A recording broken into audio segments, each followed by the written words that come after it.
انفس القرآن، یہ سورہ رحمان جو ہے یہ قرآن کی دلہن ہے۔ جیسے دلہن کو آپ خوشنما لباس پہناتے ہیں، آراستہ پیراستہ اس کو گہنے اور اس کو زیور پہناتے ہیں، تو جس طریقے سے سجاتے ہیں آپ دلہن کو، اللہ تعالیٰ نے ایک سورت قرآن مجید میں یہ ایسی رکھی ہے سورہ رحمان کہ اسے خوب سجایا ہے۔ اس میں الفاظ کا در و بست، اس کا اپنا ایک ڈیوائن میوزک ہے۔ وہ تو اللہ تعالیٰ قراء جو ہے خاص طور پر مصر کے قراء، اللہ تعالیٰ ان پر رحمت نازل فرمائے، ان کی خطاؤں سے درگزر کرے۔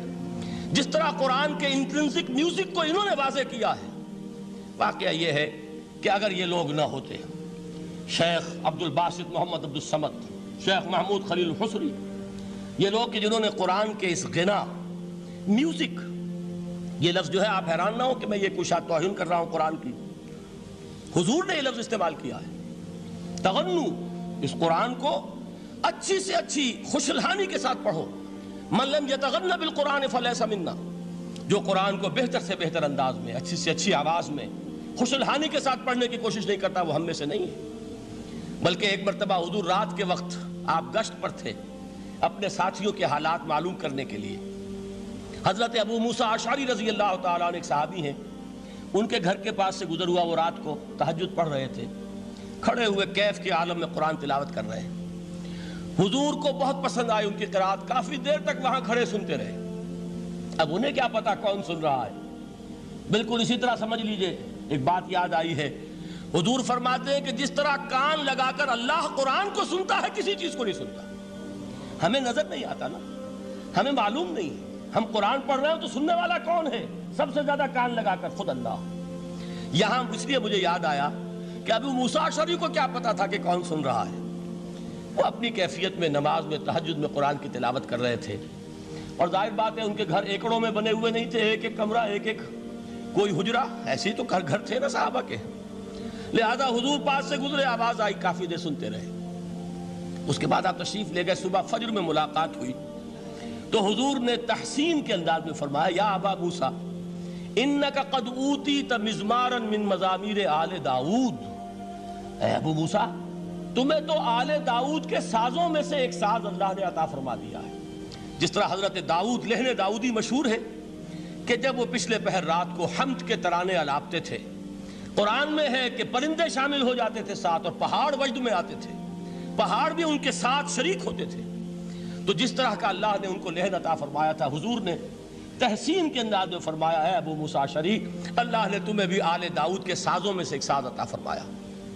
بہرحال قرآن مجید کا جو یہ میوزک ہے، قرآن کے الفاظ کا جو حسن ہے، جہاں تک حسن معنوی ہے وہ تو ہر لفظ میں ہے، لیکن یہ حسن ظاہری، حسن صوتی، حسن لفظی، یہ اپنے کلائمیکس پر آپ کو نظر آئے گا سورہ رحمان میں۔ لیکن قرآن میں یہ سورت اس اعتبار سے بھی ممتاز ہے، اس کی 4 آیات پر ذرا توجہ کریں گے، عجیب حقائق سامنے آئیں گے۔ جہاں یہ قرآن مجید کے حسن صوت اور حسن لفظی کی معراج ہے، وہیں اس کی پہلی 4 آیات میں 4 چوٹی کی چیزوں کا ذکر ہے، سب سے اونچی چیزیں۔ پہلی آیت کیا ہے؟ الرحمن، ایک آیت ہو گئی۔ رحمان کیا ہے؟ اللہ کا نام ہے۔ کبھی آپ نے غور کیا اللہ کے ناموں میں سب سے پیارا نام کون سا ہوگا؟ رحمان۔ کیوں؟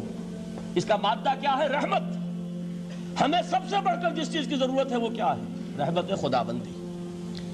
نام اچھی طرح سن لیجئے اس حضور کے قول کو۔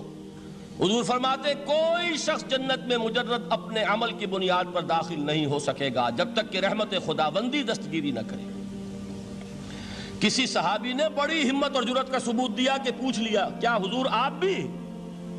جب آپ نے فرمایا کوئی شخص داخل نہیں ہو سکتا جنت میں محض اپنے عمل کی بنیاد پر جب تک کہ رحمت خداوندی جو ہے وہ دستگیری نہ فرمائے۔ پوچھا گیا کیا آپ بھی؟ آپ نے فرمایا ہاں میں بھی۔ آپ انداز کیجئے کہ اگر محمد الرسول اللہ بھی رحمت خداوندی کے ضرورت مند ہوں تو تاب دیگراں چے رسد، ہماری تو سب سے بڑی ضرورت رحمت خداوندی ہے۔ اب یہ رحمت جو ہے قرآن مجید میں اللہ تعالیٰ کی یہ شان 2 الفاظ کے ذریعے سے آتی ہے، رحیم اور رحمان، اور کوئی مادہ نہیں ہے جس سے 2 نام بنتے ہوں اللہ کے، لیکن یہ مادہ ہے واحد رحمت کا کہ جس سے رحمان بھی ہے رحیم بھی ہے۔ رحیم صفت مشبہ ہے، رحمت دائم ہو جائے گی، مستقل ہوگی تو رحیم کہیں گے۔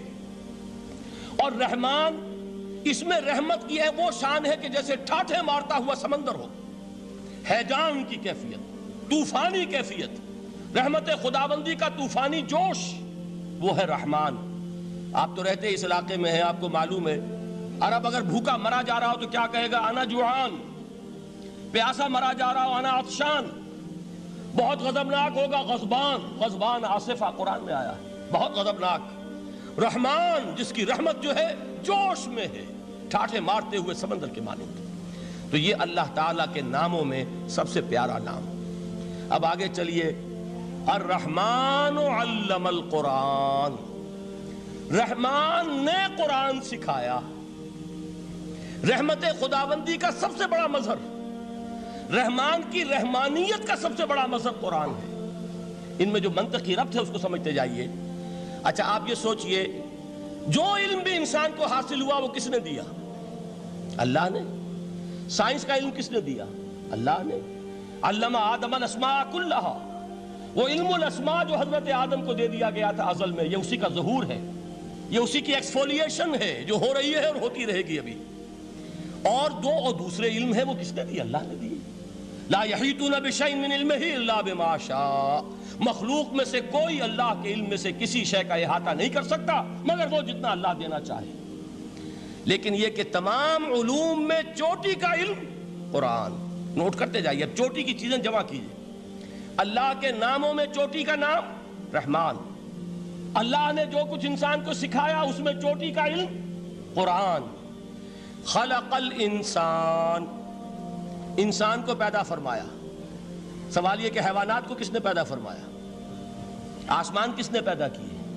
زمین کس نے پیدا کی؟ فرشتے کس نے پیدا کیے؟ کیا مطلب خلق الانسان؟ اس کی تمام مخلوقات میں اس کا کلائمیکس، اس کی تخلیق کی معراج، اس کے تخلیق کا نقطہ عروج انسان ہے۔ یہ ہے کہ جو مسجود ملائک بنا ہے۔ وَلَقَدْ كَرَّمْنَا بَنِي آدَمَ وَحَمَلْنَاهُمْ فِي الْبَرِّ وَالْبَحْرِ وَرَزَقْنَاهُمْ مِنَ الطَّيِّبَاتِ وَفَضَّلْنَاهُمْ عَلَى كَثِيرٍ مِّمَّنْ خَلَقْنَا تَفْضِيلًا۔ تو تخلیق میں سب سے اونچی تخلیق انسان کی، علموں میں سب سے اونچا علم قرآن کا، اللہ کے ناموں میں سب سے اونچا نام رحمان۔